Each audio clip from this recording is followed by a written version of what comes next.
عجب یعنی خود پسندی یہ ہے کہ اپنے کمال کو اپنی طرف نسبت کرنا اور اس بات کا خوف نہ ہونا کہ یہ چھن جائے گا۔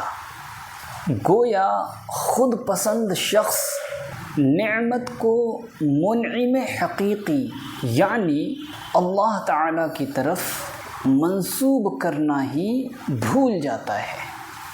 اور حدیث پاک میں ہے کہ گناہوں پر نادم ہونے والا اللہ کی رحمت کا منتظر ہوتا ہے، جبکہ خود پسندی کرنے والا اللہ پاک کی ناراضگی کا منتظر ہوتا ہے۔